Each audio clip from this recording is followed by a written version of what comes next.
Hoy durante el día fue 29 de Tishrei. Todavía acá en Buenos Aires es de día, en otros lugares también. Y ahora a la noche, uy, se nos fue el quilmenio. Y ahora a la noche empieza Rosh Hodesh. Rosh Hodesh Mar Heshvan, que son 2 días. Esta noche, acá, ¿qué tal, Jorge? Sí, Esta se noche, desconectó. mañana y pasado es Rosh Hodesh, comienzo del nuevo mes. Primero trae una nota que tiene que ver con la parshá de la semana. Después que pasó el Mabul, que pasó el diluvio, que tenemos en la parshá esta semana, Pashat Noach, Hashem hizo un pacto con Noach que nunca más va a traer un diluvio al mundo. Y la señal que debería haber un diluvio y el diluvio no viene es el Keshet. El Keshet es en hebreo y en el idioma de la Torá. En español se dice el arco iris. Entonces hay distintas opiniones entre los rabinos si cuando uno ve el arco iris, si hay que decir una brajá o no hay que decir una brajá. Y la opinión de Chabad, del Alter Rebbe y el Rebbe la trae, es cuando vemos el arco iris tenemos que decir una brajá. ¿Cuál es la brajá? La brajá es Baruch atah Hashem Elokeinu melech haolam, bendito eres tú, Dios, nuestro Dios, nuestro Rey, nuestro Dios, el Rey del mundo. Y la brajá es así, es una brajá que se dice solo por el arco iris. Entonces, en la Sidurim está, Baruch Hashem, yo la memoricé desde chiquito y me quedó en el disco rígido. Zoher Abrit, que quiere decir así, Zoher Abrit, que Hashem recuerda el pacto que hizo con Abraham, con Noah, perdón, de Neemán Bibritó, y es fiel en su pacto, de Kayam Bemaamaró, y cumple lo que dijo. Entonces, cuando vemos el arco iris, decimos esta braja. Si uno no la sabe de memoria, puede agarrar un sidur o poner en Google bendición del arco iris y ahí le va a aparecer. O preguntarle a la inteligencia artificial. Hoy es muy fácil. Y acá vamos a ver un episodio que sucedió en Medjugorje con el Baal Shem Tov, con los alumnos del Baal Shem Tov o algunos miembros de la comunidad del Baal Shem Tov. ¿Qué fue lo que pasó y qué es lo que aprendemos? Perdón, ¿y qué es lo que podemos aprender? Un residente de Medjugorje, donde vivía el Baal Shem Tov, hasta hoy en día, si uno quiere ir al templo que quedó del Baal Shem Tov, ahí en Ucrania, y está el Kever, la tumba del Baal Shem Tov, y está el pozo de agua que pasaba al lado el manantial de agua, mejor dicho, que cuentan las historias del Baal Shem Tov, que está todo ahí. Dice así, un residente de Medjugorje sostuvo una discusión con otro. En cierta ocasión, estando en la sinagoga del Baal Shem Tov, gritó que lo despedazaría como a un pescado. Medio duro el muchacho este, pero es lo que pasó. El Baal Shem Tov ordenó a sus alumnos que se tomasen de la mano y se parasen junto a él con los ojos cerrados. El Baal Shem Tov colocó sus sagradas manos sobre los hombros de los alumnos que estaban próximos a él. Súbitamente los discípulos comenzaron a gritar aterrorizados. Vieron como en efecto aquel hombre desgarraba a su contendiente como a un pescado. Ello demuestra a las claras que cada cosa potencial tiene un resultado concreto, ya sea en la forma física o en el plano espiritual, que solo puede ser captado con sentimientos más elevados y refinados. O sea, el Baal Shem Tov tenía, al ser un alma tan elevada, ser un rebe, él podía percibir cuál es el efecto que tienen las palabras. Y es muy interesante justamente también tiene que ver con una enseñanza del Baal Shem Tov. El Baal Shem Tov explica las palabras que Hashem le dice a Noah, Boe la Teibá, o sea, cuando ya empezó a llover o iba a empezar el diluvio, le dijo que entre al templo, perdón, al arca, que ingrese al arca. No me refiero al arca impositivo, sino al arca de Noé, al barquito, digamos, de Noah, que entre él, su esposa, sus tres hijos, las tres nueras, bueno, y así se salvaron. El Baal Shem Tov, en hebreo, arca se dice teivá. El Baal Shem Tov explica que teivá en el hebreo quiere decir también palabras. Entonces el Baal Shem Tov dice, si uno quiere salvarse de las aguas violentas, poderosas, de los huracanes y tornados que hay en el mundo, de los diluvios que hay en el mundo, en todo sentido, ¿cuál es el antídoto? ¿Cuál es la medicina preventiva para no caer en las garras de estos terribles tormentas y vientos y lluvias y diluvios? ¿Cuál es? Ingresar a la Teibá, ingresar las palabras de Torá y Hasidut y Tefilá. Si la persona se concentra en esto, así es el Baal Shem Tov. Esto nos protege de todas las inclemencias del mundo, ya sea materiales o espirituales. Entiendo que esta es una de las relaciones que tenemos entre esta historia que se contó del Baal Shem Tov con sus alumnos y la parshá de la semana, ingresar a las palabras de Torah, Tfilá, Hasidut, etc. Y uno tiene que saber el efecto que tienen las palabras. Especialmente me toca, hemos escuchado todos, especialmente estos 2 últimos años, a veces pensamientos negativos, que esos pensamientos negativos se transforman en palabras.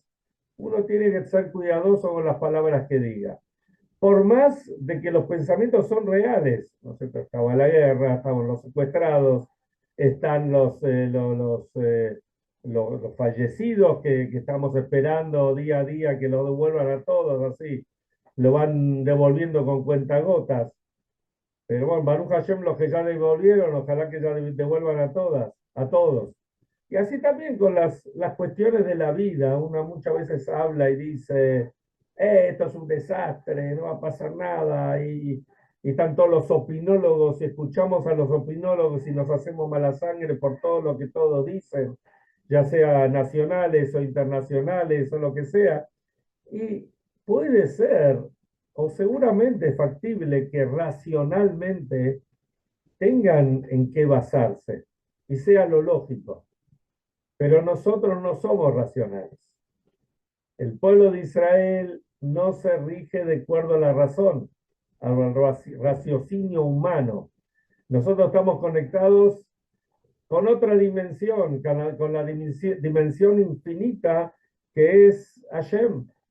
Cada Yehudí tiene un alma divina, y ese alma divina tiene una parte propiamente dicha de Hashem. Entonces, no podemos limitarnos a factores o a cuestiones o a palabras que nosotros no tenemos que ver con eso, que nosotros estamos en otra dimensión. Entonces no hay que dejarse caer por eso. Después lo que hace Hashem y por qué hace las cosas de Hashem, uno no lo entiende, si no seríamos Dios mismo. Pero lo que respecta a nosotros, esta es la actitud que tenemos que tener. Y estando ya en las postrimerías del mes de Tishrei, el mes general, el mes donde adquirimos toda la mercadería, entre comillas, que necesitamos para todo el año, en otras palabras, todas las bendiciones, y adquirimos en Rosh Hashanah en coronar a Dios como Rey del mundo, y en Yom Kippur todo el tema de Teshuvah y de estar limpios, y en la alegría de Sukkot, y los bailes de Simchat Torah, todo esto lo incorporamos a nuestro ser para ir utilizándolo a lo largo del año cuando lo necesitemos. Y termina el mes de Tishrei, que en realidad termina mañana a la noche. Mañana a la noche ya es primero de Heshvan. Entonces uno ya entra, porque es verdad, terminó Simchat Torah, terminó el primer Shabbat del año, Shabbat Bereshit, pero todavía estamos en el mes de Tishrei. Al estar en este mes, todavía estamos enchufados con todo el tema con toda la energía, y ahí vale bien la pena el término enchufados, porque estamos recibiendo la energía de Tishrei. Pero pasa el mes de Tishrei y empieza el mes de Heshvan. Y el mes de Heshvan es el mes justamente que empezó el diluvio. Y por eso se lo llama Mar Heshvan. Mar quiere decir amargo. Y empezamos ya la cotidianeidad de la vida. Y la vida se parece un círculo, ¿no? Nos levantamos a la mañana, nos acostamos a la noche, vamos al trabajo. El que es jubilado irá al banco de los jubilados, no sé. Cada uno hará lo que tiene que hacer. Y parecería que todo lo mismo. Entonces, ¿pero qué vemos nosotros? Más aún, vemos que llegó Simchat Torah y empezamos a leer Bereshit de vuelta, el comienzo de la Torah. Y el que estuvo el Shabbat pasado en el templo, vio que no solamente leímos un pedacito de Bereshit, sino leímos todo el Bereshit. Entonces la pregunta es, y de vuelta todo lo mismo. Ahí es donde uno tiene que saber que justamente viene la palabra Hodesh. Hodesh quiere decir renovación, de Hadash, de nuevo. Y Shana, Shana quiere decir año, pero Shana también viene del Leshanot, de cambiar. Tenemos que saber que no es el mismo cuentito, la vida, este nuevo año 5786, no es ni puede ser el mismo cuentito que leímos el año pasado. Y no me refiero solamente, si bien todo viene de la Torá, pero me refiero a la vida de cada uno de nosotros. Al contrario, viene un año nuevo y lo que leemos este año, ya sea en la Torá, y lo que vamos viviendo, tiene que ser totalmente renovado, tiene que ser diferente. Para eso Hashem nos da un año más de vida y otro más de vida y otro año más de vida. ¿Para qué nos da? Por lo menos hasta los 120, para que hagamos algo en el mundo, no para que para que estemos ahí esperando a ver la hora que se haga. Bueno, que estoy esperando que se haga la hora del desayuno para desayunar, después del mediodía, y después, bueno, a qué hora merendamos, a qué hora cenamos, bueno, ya quise a dormir. No, eso no es la vida. Y lo que el Yehudí tiene que saber es que esto tiene que plasmarse en incorporar nuevos aspectos en su vida judía, en su conexión con Hashem. Un shiur más de Torah, unos minutos más de Torah, unos días más para ir al templo, qué sé yo, reforzar el kashrut en el hogar, reforzar el Shabbat, reforzar los valores que nos mantienen a nosotros como Yehudim. Esos valores, para eso viene el año nuevo. Y acá vamos a ver algo muy interesante, como les dije al principio, que o sea, la Torah está dividida en 5 libros. Cuando nosotros vemos cómo empieza, digamos, los 5 libros de la Torah, Hamishah, Humshei Torah, empieza con el Bereshit, con la creación. Es algo lógico. Después viene Noah, todo lo que pasó con el diluvio, también es lógico. Y después pasamos directamente a Abraham Avinu, al primer Yehudi, toda la historia de Abraham, cómo se conectó con Hashem y todas las distintas vicisitudes que pasó en su vida. Hay varias parshiot que hablan de Abraham, varias que hablan de Isaac, varias que hablan de Jacob, y por fin, y al final de Jacob con Yosef. Entonces, uno, lo lógico que es, salvando la distancia, cuando leemos un libro o miramos una película, un film o algo, uno quiere un final. Si el final es feliz, mejor. Pero por lo menos tiene que haber un cierre. Si miramos el final de Bereshit, ¿cómo termina Bereshit? Bereshit termina con que Yosef, después de que es nombrado virrey de Egipto, después de que el padre vino a Egipto y falleció, y lo llevaron, al padre a Jacob, y lo llevaron a Israel, a Eretz Kenán, la tierra de Kenán, la tierra de Israel, lo llevaron de vuelta, lo enterraron en la cueva de Maspelah. Y dice que Yosef vio una tercera generación, y Yosef quedó ahí. ¿Y cómo termina Bereshit? Dice, Vaisem Baarón de Mitzrayim. Lo pusieron en un ataúd en Egipto y ahí lo escondieron. Dice que estaba escondido en el Nilo. Después Moshe Rabbeinu lo vino a buscar, y no solamente a él, sino a todas las tribus de Israel, todos los hijos de Jacob, y los llevaron a Israel. Pero esa es una forma de terminar Bereshit. Bereshit tendría que terminar lo normal, un poco antes, hubiese terminado cuando se reunió Yosef con sus hermanos, con su padre, se reunieron y van a volver a Israel. Bueno, ahí terminó, ¿no? Y prácticamente con el comienzo de la esclavitud. Es algo que no tiene mucho sentido. O hubiese continuado el Bereshit, el primer libro, unas parshiot más, unos capítulos más, hasta que habla sobre la salida de Egipto. Y dice, bueno, ya salieron de Egipto, ya están encaminados para Israel. Baruch Hashem, van a recibir la Torah e ir a Israel. No, termina en un punto que queda como inconcluso. Lo mismo pasa con la Torah en general, los 5 libros de Moshe que terminamos de leer la semana pasada. ¿Cómo termina? Termina que Moshe falleció y que Yoshua toma la posta, digamos, es el sucesor, y listo, y se quedaron ahí. ¿Cómo se quedaron ahí? Tenía que haber terminado la Torah unos capítulos después, cuando ya entraron a la tierra de Israel, conquistaron Jericó. Jericó fue la primera ciudad que conquistaron. Dice que Jericó era la llave o la cerradura de todo Israel, de toda la tierra de Canaán en ese momento. Conquistar Jericó ya era el paso para terminar de conquistar todo. Una vez que terminaron de conquistar Jericó, ahí hubiese terminado la Torah con algo, con algo que cerró, con algo, bueno, lo logramos, ¿está bien? No, queda ahí como suspendido en el aire. Bueno, Moshe murió, se quedó ahí en el desierto, y ahora, bueno, esperemos a ver qué va a hacer Yoshua. Medio raro. Pero no solamente esto. Si miramos todo el Tanaj, los 24 libros de Tanaj, el último de los libros se llama Divrei Hayamim. Divrei Hayamim es, en castellano se lo traduce crónicas.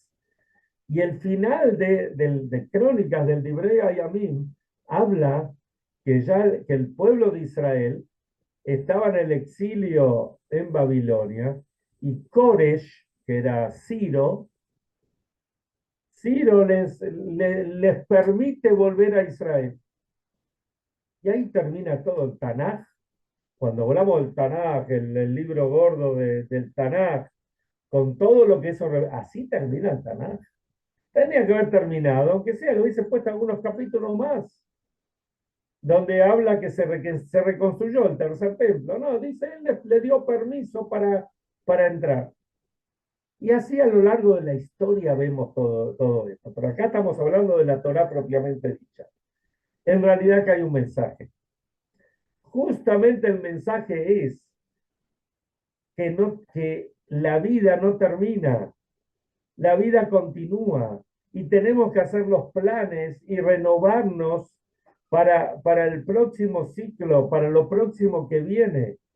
Está bien, llegaron Yosef falleció y ya están en Egipto. Bueno, ahora viene otra etapa. Y llegaron al Jordán para entrar a Israel. Y ahí entra otra etapa. Y esa etapa está totalmente renovada. No es que terminó algo, no termina algo. Lo nuestro sigue, continúa, y en una dimensión superior.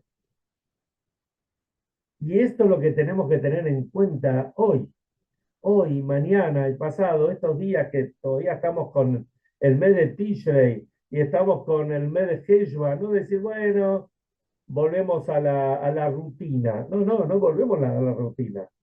Tenemos que cambiar la rutina. Así como una persona que por ahí, ¿no? A veces cuando estamos un poco, lo digo por mí, un poco pasado de peso, decimos, bueno, el lunes empezamos la dieta, o el lunes voy al gimnasio, el lunes, no, no, hay que hacerlo en la práctica, ¿no es cierto? No que quede en el pensamiento y la palabra. El pensamiento y la palabra, el Yehudí tiene que decir, él tiene que pensar en este momento, a ver realmente cómo va a ser mi vida a partir de ahora. No puede ser igual. Si es igual que el 5185, ¿para qué vino el 5186? Para dar vuelta, para que las instituciones hagan un lugar nuevo y puedan facturar un poquitito, tener un poco de ingreso, vieron que hacen la propaganda y con esto se van manteniendo. No, no ese es el motivo. Está bien, eso también, eso sirve y ayuda, pero justamente el tener un año nuevo es tener nuevos bríos, es el cambio total. Es maravilloso las historias, a pesar del poquito tiempo que estamos escuchando de los muchachos y chicas que salieron, que estuvieron en cautiverio. Hay uno que es parecido a la historia que conté los otros días, pero obviamente las historias son parecidas, pero de cada uno es diferente. Este lo pueden googlear. Hay un muchacho que se llama Omer Shem Tov. Omer Shem Tov. Este Omer Shem Tov es uno de los secuestrados que volvió. Es un muchacho que vive en Tel Aviv, si no me equivoco. No va con kipá. Incluso yo vi un videíto de él que está como en una entrevista en un programa de televisión que me parece un programa de televisión que no algo religioso ni observante. Y él mismo no está con kipá ni nada. Y él dice que estaba en el túnel. En el túnel dice no podía ni moverse, no podía ni estirar las manos. No podía pararse, obviamente. No tenía luz, estaba a oscuras total. Y él dice así, desde que volví, desde que salí de ahí, del infierno, de lo terrible que fue, todavía no pude lograr la conexión que tuve con Hashem, que tuve ahí en esos túneles. No es que quiere volver Hasbe Shalom, no dijo eso. Pero es algo que gracias a Dios uno no lo entiende, o no lo hemos vivido, pero la conexión que estos chicos y chicas tuvieron, es algo, como decíamos al principio, es totalmente irracional. Y esto es lo que el momento este que estamos viviendo, el momento este del año que tenemos, que es un momento para tomar decisiones prácticas, en el momento, ¿no es cierto?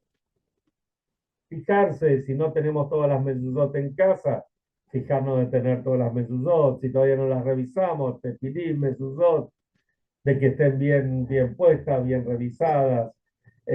Por supuesto, fortalecer el kashrut, decir una brajá antes de comer, agradecer. Más importante aún, decir una brajá después, agradecer a Hashem por lo que hemos tenido. Y hay algo interesante. Todas las festividades empezamos, cuando las mujeres encienden las velas del Yonte, de la festividad, dicen la brajá de las velas, y después dicen el Sheheyanu. Sheheyanu quiere decir Sheheyanu, que Dios nos dio vida.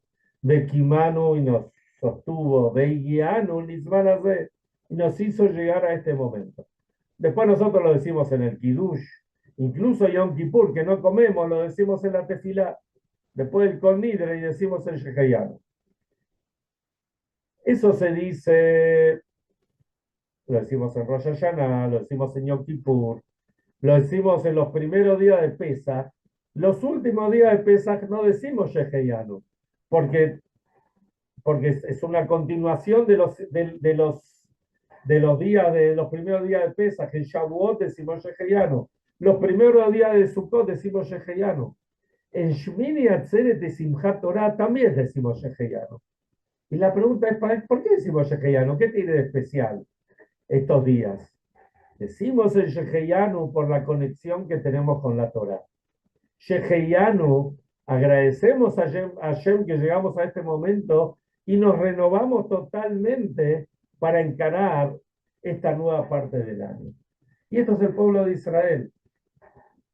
Si después de 2000 años de exilio y casi 4000 años desde Abraham vino, nosotros estamos acá y seguimos como Yehudim.